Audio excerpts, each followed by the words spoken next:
July 1967. The late Walter Reuther called them the days of madness, for surely they were.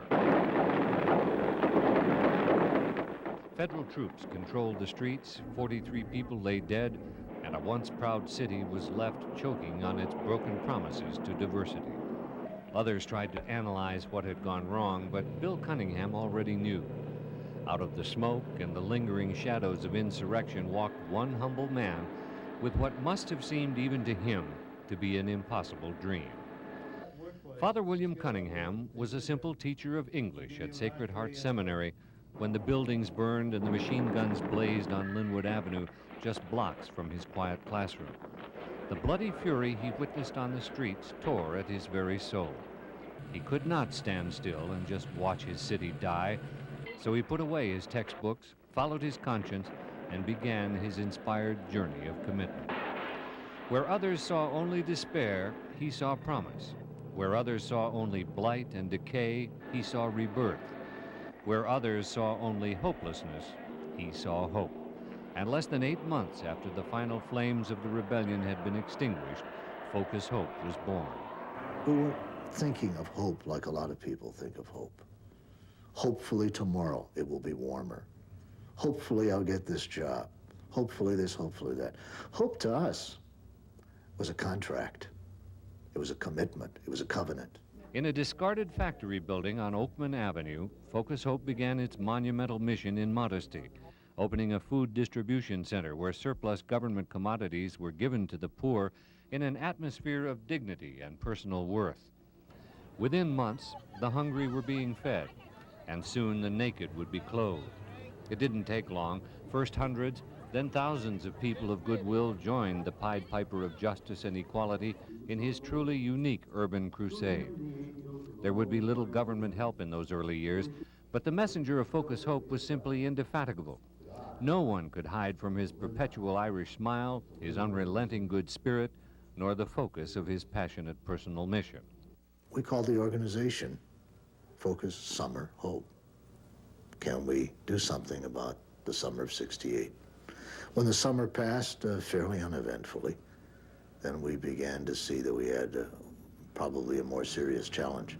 Bill Cunningham could milk $1 million out of a miser. No one could say no to him, at least for very long.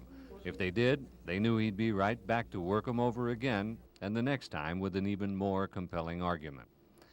By 1976, the days of the great charismatic marches had clearly faded, but the people still came to march for Focus Hope and to march with Father Bill Cunningham in the name of brotherhood, social justice, and community awareness. They came again the following October, and the year after, and the year after that. And 20 years later, on October 13th, 1996, they came again, just weeks after Father Cunningham emotionally revealed that he had been stricken with a deadly form of cancer. Pale, thin, obviously wearied from the infection and subsequent therapy, he retraced a few of the countless steps that guided his singular vision for almost 30 years. Two hands coming apart and then coming together in prayer, black and white. I thought there's no other purpose in my life. That was it. If people are praying together black and white, that's the desire I've had since I was a young priest, and it's working. What had begun in 1967 as a simple social experiment had in the ensuing decades matured well beyond slogans and labels or lofty mission statements. Focus Hope was no longer simple, nor could it be any longer considered experimental, for it had succeeded where so many others, even those with more modest intentions, had failed. Somehow this gentle cleric, whose soaring spirit was never confined to the formal vestments of his faith, had fashioned a miracle, machined a miracle really, a miracle of modern technology honed out of some cast-off tools, polished in some empty buildings long abandoned to corporate tax strategies and suburban sprawl. The man who wore his heart so openly on his sleeve had cried out for opportunity, and in so doing had created it for those who wished and dared to seek it. I have communicated with my God, my best colleagues, and my disposition is that all my life has been a series of miracles.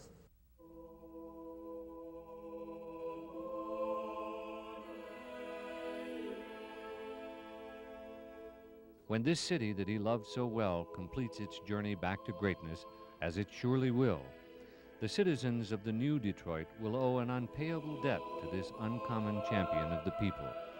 And perhaps sometime in the new century ahead or beyond, the hallowed saints of the Catholic Church will increase their numbers by one, because surely his miracles are well documented.